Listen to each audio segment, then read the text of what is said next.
This is a FiReStarters thing, which is different from the previous group. It is about companies which you will have heard of, but you're going to hear more of.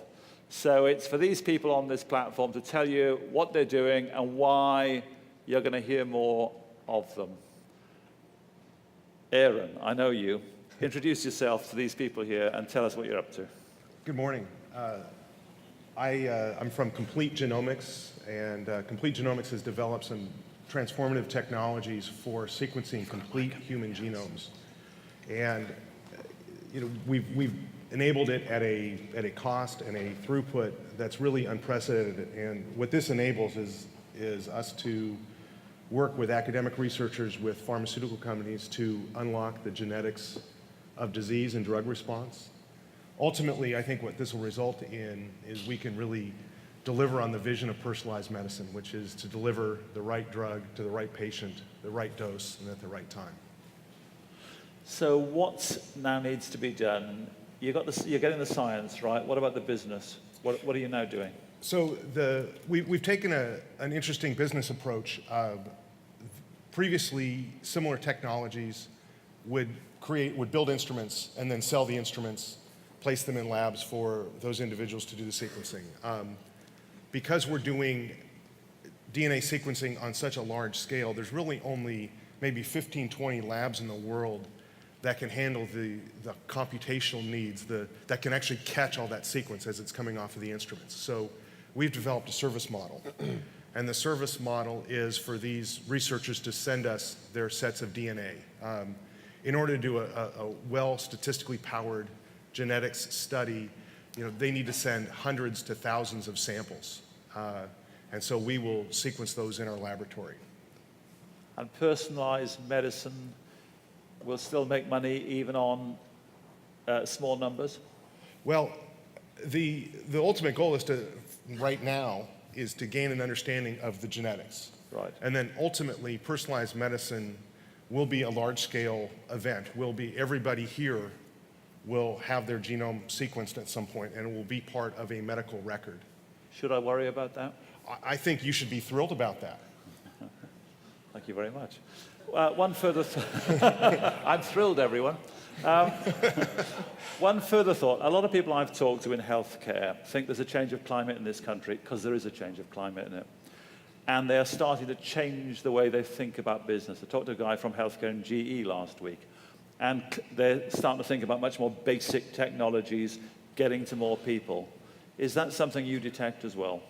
Absolutely. I think the shift that we see is really more towards prevention and really trying to identify people before they get sick. And I think you're seeing that with large corporations focusing on wellness programs, payers starting to pay attention more to wellness. They're still taking a toe in the water approach, and it's my hope that they eventually just dive in the deep end of the pool and really focus on prevention as a means to delivering better care and more cost-effective care. Thank you very much. Jeff, am I right? Great, you are correct. Great, good, thank you. Good morning. Introduce yourself. My name is Jeff Christa. I'm with Tigo Energy, and we're a Silicon Valley-based company that is really focused on changing the economics of the solar energy industry. So we're in photovoltaics specifically, and if you look at what's really the surging solar energy market right now, there's two fundamental aspects of that. One is on the generation side. So you're probably familiar with these hundreds of millions of dollars being poured into venture and equity-backed companies that are doing material science to change essentially photons into electrons and create DC power. We're not on that side. The second key side of solar power is what I call the harvest side. So it's taking the DC from any panel type and putting it onto the grid so we can use the energy. And that's where we're focused. What we've done is we've taken distributed systems theory that you're familiar with from networking or computing or these kind of other areas and applied it to solar energy. And we essentially distributed the power electronics that are today very centralized and look at the solar array as just one big monolithic energy source. And we've distributed that into the array, so we put a very small electronics footprint on each one of the solar panels. By doing that, that allows us to do three major things. The first and probably most important is what's changing the economics of solar, and it's our ability to harvest more energy from each one of those panels. Today, as you know, all the panels are connected in series, and therefore, any weak performing panel is actually disproportionately pulling down the whole array because they're all connected in series, so the current is constant through them and determined by the weakest panels. So by disaggregating the array into a bunch of independent energy sources, we're able to extract the maximum energy output from each one. The second key thing is now we have electronics on the panel, so we're able to instrument those panels and show the user or the project owner exactly what's happening at the panel. So they can do things throughout the life cycle to make sure the system is performing as well as it can. And that's unprecedented today. All you can see today is just the energy output of your whole system. And the third thing, I heard yesterday in the talk on nuclear, Ambassador Hayes said, I think he questioned whether somebody got zapped by solar as one of the hazards of solar power. And in fact, that does happen because regardless of whether you have the switch on or off, as long as you have sun, you have 400, 600, a kilovolt running through that array or on top of your roof. So what we are able to do with the electronics on each one of the panels is turn every one of those panels off. So you now have a very safe environment to maintain the array or for firefighters to go up there and spray water or cut through roofs or those kind of things. Two things. Does what you're doing change the economics of solar power radically? And secondly, does the fall in the price of oil change the economics of the industry? Does it now become, well, obviously it becomes far less viable, but does it become prohibitively unviable? Well, I think, today we are a subsidized industry. Solar is installed because of the incentives, the governmental incentives and policies worldwide. It's our intent to significantly impact that. Us and other innovators in the industry are driving the cost of solar down towards what we call grid parity, cost parity with coal, oil, other types of energy sources. The way we do it is because we are harvesting anywhere between 8 and 20% more from that capital investment, from that array, we're actually significantly lowering the cost of energy generation per kilowatt hour. So we've done a lot of modeling. If you can take a large, multi-megawatt installation, improve it by just 4%, you're actually changing the IRR on that project by 2 basis points, which, some of these projects are 6, 7%, are built on 6 or 7% rate of returns. So it's a very significant impact in the rate of return and changes the economics of that. But I think in general, the trend will continue via policy in the near term for our industry. We're a $30 billion industry growing at 30% this year. I think there's very few others in the world that are experiencing that kind of growth. And I think policy, whether it's subsidies, feed-in tariffs, requirements on percentage of power generation by the utilities, will continue to fuel us in the short term. But I think innovation out a year and a half, 2, 3 years will get us into grid parity. You badly need some kind of cap and trade system, don't you?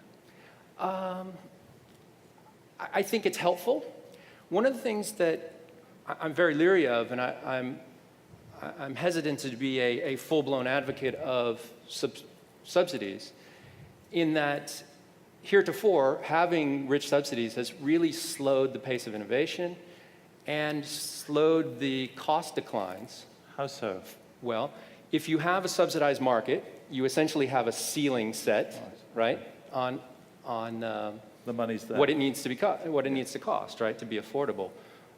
So it puts less incentive on investing in R&D and less incentive on driving cost curves because you have these subsidies to fall Because back on. a helicopter comes over every day and just drops money on you. It's the case. And, you know, the latest ITC is 8 years out. So, you know, we've got now 8 years of life in the U.S. on the subsidies. So I think we, as an industry, need to be careful and look at, you know, continue to fuel innovation and continue the goal of grid parity regardless of you know, policy moves that help us in the short term. Thank you very much. Ravi. Hi, I'm Ravi Trivelu. I'm with a company called Reardon Commerce. We're a technology company in Silicon Valley, and we set out to do something 10 years ago that we thought might be humble, but turns out it's not, and turns out it's very, very difficult, which is essentially automating the services economy. Services represent about 2/3 of GDP. Services inherently have not really fulfilled the internet promise, if you will, because services don't have their inventory availed online. So you can see a lot of great reviews about service providers. And when I talk services, I mean the full gamut, right? So making a reservation at a plumber, auto mechanic, nanny. Some things have been done. OpenTable has done a great job with restaurant reservations. Another one which is very mature is travel. 15 years ago, you would call a travel agent to make a reservation, and you wouldn't think about going on the internet. And in fact, there was no way to kind of see inventory, get dynamic pricing, make a reservation, and transact until Sabre came along and exposed American Airlines inventory. And then they said, hey, this is a pretty good idea. Let's maybe do all airlines. And over time now, I think we've gotten to the point where we, maybe many of us, maybe all of us, actually trust going online and seeing pricing as opposed to calling a travel agent because, you know, there isn't the transparency. And so we've built a platform that enables service providers to come on board, avail their inventory, essentially merchandise their wares, and enable consumers to transact. We've started this mission by focusing on large enterprises and giving a value proposition to them such that they can use their corporate policies, their leverage discounts, their negotiated rates, and via sort of a platform that has an incredibly consumer-oriented feel, have the users adopt that in a widespread manner. We have distribution partners, American Express, JP Chase, who are white labeling our platform and going out to their customer bases and offering this service to basically enable people, to procure services in an efficient way, but really offer the promise of the internet, which is inverting the internet and having a private area which knows everything about you, your profile information, where you're traveling, what you've bought, all your credit card data, and providing a experience that's very personal to you. The things you receive are not spam, not ads, they're offers, right? With merchants that care a lot about you, because if you're in New York City and you like sushi and you're within a 5-block radius of the restaurant, they can give you an offer to the extent, especially they've got extra capacity from 4 to 6. And that's a way for merchants to target consumers and not pay money up front. So they essentially only, once the consumer is matched to the restaurant or whatever service it is, they pay.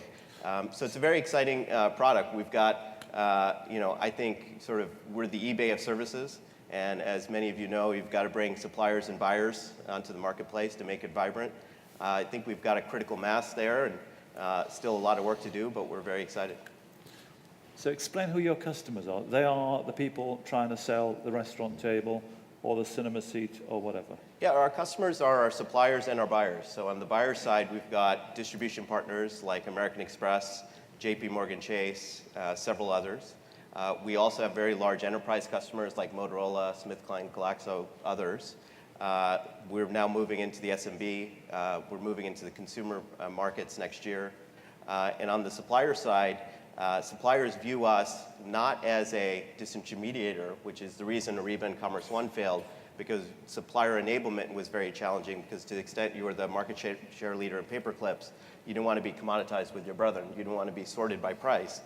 For us, we're a channel for our suppliers, because our suppliers say, to the extent I've got excess inventory, it's perishable, and there's a time-starved consumer who maybe is price insensitive because he's traveling or wants a particular service, that service, not only can you get great reviews and thoughts from like-minded people, but you can see the inventory and again, make a reservation. So it's kind of a one-stop shop, and because we're to the point of sale, hopefully there's an ecosystem that develops that'll be very vibrant. So again, we started in the enterprise, but now we're moving because we've got a critical mass of suppliers and we've got a number of interesting channel partners and buyers. Thank you very much. Jim. Yes, my name is Jim Sink. I'm here with Avatar Reality. We're a software company based in Honolulu. I'd first like to thank Mark and Sam and the rest of the FiRe team for hosting Avatar Reality as a FiReStarter. It's a real privilege to be a part of this great group of entrepreneurs.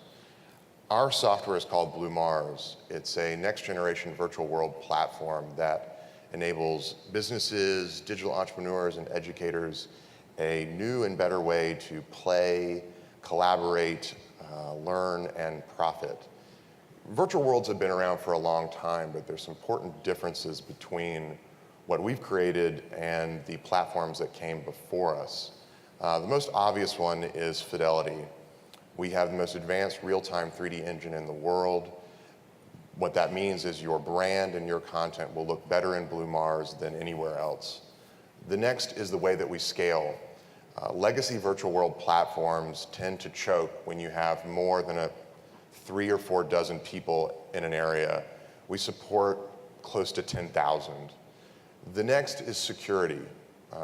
There was a lot of hype around virtual worlds, and a lot of companies dove in head first. Turns out the pool was sort of shallow.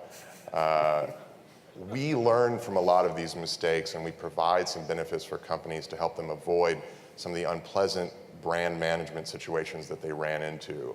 And Dell built a large pavilion in Second Life, and people are running around, maybe not dressed appropriately for the content that was available. In Blue Mars, your region controllers can set the rules for what they do allow and don't allow in their area. The other problem that companies had with the virtual world space is it was very difficult for them to track and measure their investment. If it happens in Blue Mars, I can report on it and give you information on it in real time. You can know exactly what people are doing in your area, what they're interested in. And this has major implications, not just for businesses, but especially for education. When you're creating learning applications, be it for training employees or helping students learn new subjects, the environment and the training simulation can adapt in real time based on what either students or employees are doing. We have a universal transaction platform. We support virtually every method of monetizing digital goods, be it subscriptions, microtransactions, pay to play. So if you're creating games or selling digital items, we have a platform to simply and securely transact those items.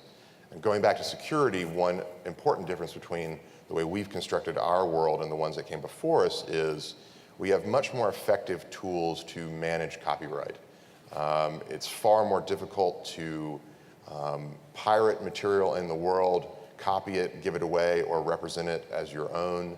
We have a central registration database that allows us to track the content in the world, and if there is infringing material, we have more effective tools to deal with that. So these are some of the ways that we're different than the people that came before us, and you may ask yourself, if you're not familiar with virtual worlds, what you would do with this. The thing that I get most excited about is education. If any of you have kids, they probably play video games, and if you've seen the intensity that people play when they have video games, we can channel that intensity into areas that may be just as fun, but perhaps more productive. To give you an example, and I can show you a sample in the back when you get a chance, one of our partners is building a application with a museum where kids come in and they explore an underwater reef. They've got a camera, they're scuba diving, and their goal is to learn what happens to reefs when development happens. They can test the water, they can photograph the fish, collect them all, earn rewards, print out the fish, and the museum supplies interesting information on the wildlife. Good. Thank you very much indeed. Georg. Yes, I'm Georg, and I'm representing TTTech. I'm a co-founder of the company. TTTech makes computer networks predictable and therefore very safe. And computer networks that not normally known probably for all users or normally seen by all users, computer networks that are embedded in cars, in trains, in planes, in spaceships. And we see a grand shift happening in the industry from computers on the desktop to computers which are embedded in all different smart products. Cars are today really powerful computer engines.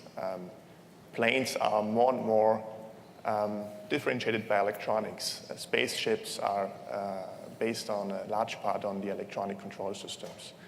So we see a huge trend that all those computers embedded in those industrial products get more and more connected, and you need to make those connections, those networks, very, very safe for the user, very, very safe for the clients, for our customers, because you don't want those networks fail. And TTTech stands for Time Trigger Technology, and we use the time, which is everywhere, and everybody knows time is a global phenomenon. So we use the time really to make computer systems to communicate in a very, very predictable fashion. And by using this time, we can allocate and we can see failures, errors in the networks before they can affect the application. And therefore, we can prevent in many cases that the communication issue can affect the application and affect the customer and eventually the consumer driving with his product or using the product. Thank you very much. David. Okay, hi. Last but not least, my name is David Boone. I represent a company called American CareSource Holdings. And the best way to describe what we're trying to do to address the $2.1 trillion healthcare problem we have in this country is really create sort of a virtual supermarket so consumers know how to buy services the right way. Had an interesting conversation over breakfast about what's wrong with healthcare, and the obvious thing is that the demand for healthcare is inelastic. When you need it, you need it. The problem in our country and the problem we're trying to address is how do you create the right supply economics? How do you create the competition among the providers of healthcare so that patients can get the best value? Now, there's a couple problems with that. In this country, we don't have good definitions of what quality is. When healthcare is very personal, you always want the best, but do you know how to compare? Do you know what the prices are? Our company, American CareSource Holdings, focuses on a niche of healthcare called the ancillary care services. About 30% of healthcare costs today are from your primary care physician or your physician office. It could be also a specialist. About 40% are hospital-based costs. Another 30%, which is growing very rapidly, is all the freestanding centers that you see popping up, the imaging centers, surgery centers, freestanding labs, freestanding minute clinics, things like that are able to provide care at a much lower cost and much more competitive basis. If you remember our friends with Reardon Commerce, what they're doing is creating platforms or virtual supermarkets so people can shop effectively for various goods and services. What my company is trying to do is create a virtual supermarket so consumers can make the right decision about where to get healthcare needs. One of the examples that we use quite a bit is, I've blown my knee out twice, had my ACL replaced, and each time had an MRI. So I asked my provider development team in Dallas to give me within a 5-mile radius of where I could get a MRI done on my right knee and what it would cost. They came back with 5 alternatives that we had in our network. The most expensive one was $3,000. The cheapest one was $600. The obvious question is, what's the difference between the $3,000 and $600? Well, not a lot. It's just a picture. So our company is trying to identify for consumers and for insurance companies what are those cheaper alternatives so we can help lower the cost of healthcare across the country. And we focus on 28 different categories that make up what we call the ancillary care services, which is everything from surgery centers, labs, dialysis, durable medical equipment, all sort of the cats and dogs are very fragmented that we think we can help create a supermarket so consumers can shop effectively. And the business model, how does it pay for itself? People subscribe to it? Oh, right now our distribution is through insurance companies. We contract with insurance companies and demonstrate that we can lower cost, and we take risk. We buy services from healthcare providers and then resell those services to insurance companies and hopefully make a margin in between. Good. Thank you all very much indeed. Thank you.